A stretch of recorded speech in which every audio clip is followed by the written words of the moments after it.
বিসমিল্লাহির রহমানির রহিম।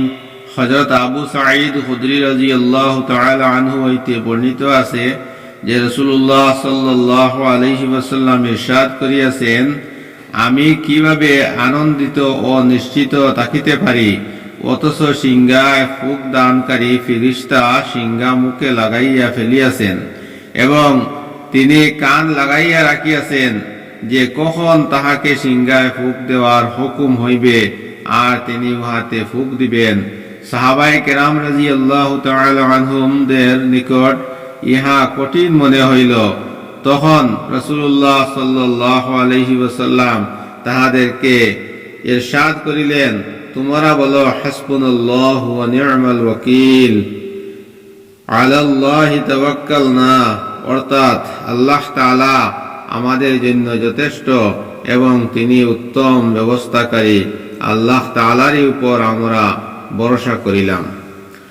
হযরত মিকদাদ রাদিয়াল্লাহু তাআলা আনহু বললেন যে আমি রাসূলুল্লাহ সাল্লাল্লাহু আলাইহি ওয়াসাল্লামকে ইরশাদ করিতে শুনিয়াছি যে কিয়ামতের দিন সূর্যকে সৃষ্টির নিকটবর্তী করিয়া দেওয়া হইবে, এমনকি তাহাদের হইতে মাত্র 1 মাইলের দূরত্ব পরিমাণ থাকিয়া যাইবে এবং উহার গরমে লোকেরা তাহাদের আমল পরিমাণ গরমাক্ত হইবে, অর্থাৎ যাহার আমল যত মন্দ হইবে তাহার গাম তত বেশি হইবে। কিছু লোকের গাম তাহাদের পায়ের গিরা পর্যন্ত হইবে, আর কিছু লোকের গাম তাহাদের হাঁটু পর্যন্ত হইবে, আর কিছু লোকের ঘাম কোমর পর্যন্ত হইবে, আর কিছু লোক যাহাদের গাম তাহাদের মুখ পর্যন্ত পৌঁছিয়া যাইবে। রাসূলুল্লাহ সাল্লাল্লাহু আলাইহি ওয়াসাল্লাম নিজের মুখের দিকে হাত দ্বারা ইশারা করিলেন যে তাহাদের গাম এই পর্যন্ত পৌঁছিয়া যাইবে। হযরত আবু হুরায়রা রাদিয়াল্লাহু তাআলা আনহু হইতে বর্ণিত আছে যে রাসূলুল্লাহ সাল্লাল্লাহু আলাইহি ওয়াসাল্লাম ইরশাদ করিয়াছেন, কিয়ামতের দিন লোকদেরকে 3 প্রকারে উঠানো হইবে। একদল পায়ে হাঁটিয়া চলিবে, একদল সওয়ারিতে আরোহণ করিয়া চলিবে, একদল মুখের উপর বর করিয়া চলিবে। আরজ করা হইল, ইয়া রাসূলুল্লাহ, মুখের উপর বর করিয়া কিরূপ চলিবে? রাসূলুল্লাহ সাল্লাল্লাহু আলাইহি সাল্লাম ইরশাদ করিলেন যে আল্লাহ তাদেরকে পায়ের উপর বর করাইয়া চালাইয়াছেন, তিনি নিঃসন্দেহে তাহাদেরকে মুখের উপর বর করাইয়া চালাইতেও ক্ষমতা রাখেন। ভালোরূপে বুঝিয়া লও, ইহারা তাহাদের মুখের দ্বারাই জমিনের প্রতিটি টিলা এবং প্রতিটি কাঁটা হইতে বাঁচিবে।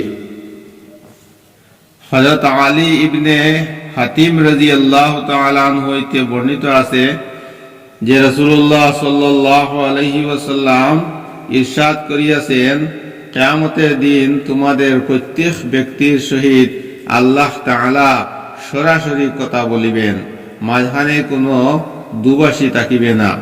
ওই সময় বান্দা অসহায়ভাবে এদিক ওদিক দেখিবে।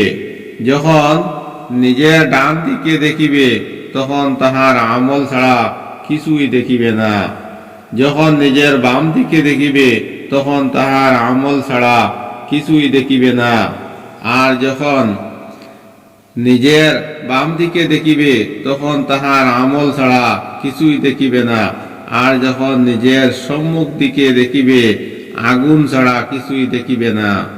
সুতরাং দুজখের আগুন হইতে বাঁচো, যদিও শুকনা খেজুরের টুকরা সদকা করার দ্বারাই সম্ভব হয়।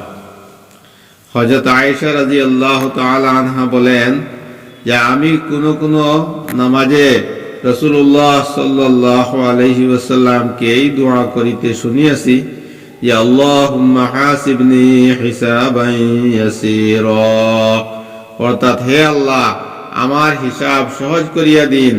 আমি আরজ করিলাম, হে আল্লাহর নবী, সহজ হিসাব বলিতে কি বুঝায়?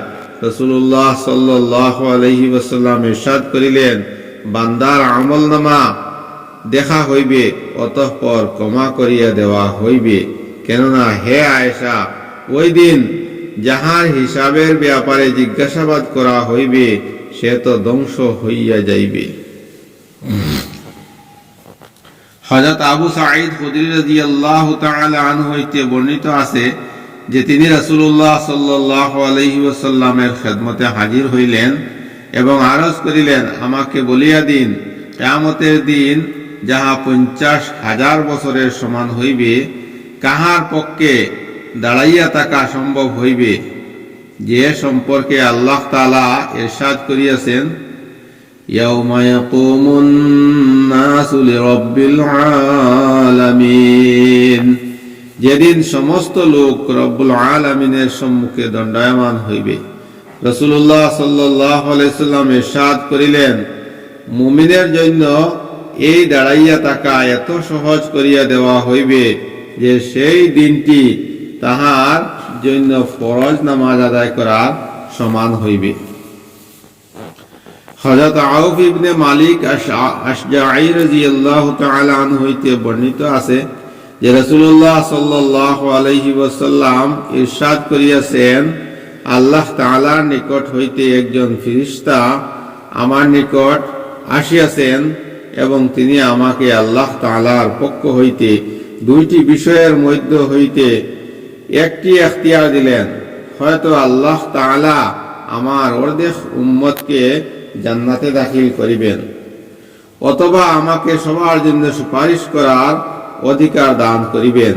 তখন আমি সুপারিশের অধিকারকে গ্রহণ করিলাম, সুবহানাল্লাহ, যাহাতে সমস্ত মুসলমান উহা দ্বারা উপকৃত হইতে পারে, কেহ বঞ্চিত না হয়। সুতরাং আমার সুপারিশ ওই সকল ব্যক্তির জন্য হইবে যাহারা আল্লাহ তাআলার সহিত কাহাকেও শরীক না করিয়া মৃত্যুবরণ করিবে। বিসমিল্লাহির রহমানির রহিম। হযরত আনাস ইবনে মালিক রাদিয়াল্লাহু তাআলা আনহু বলেন, রাসূলুল্লাহ সাল্লাল্লাহু আলাইহি ওয়াসাল্লাম ইরশাদ করিয়াছেন, কবিরা গুনাহকারীদের ব্যাপারে আমার সুপারিশই শুধু আমার উম্মতের লোকেদের জন্য নির্দিষ্ট হইবে, অন্যান্য উম্মতের লোকের জন্য নয়।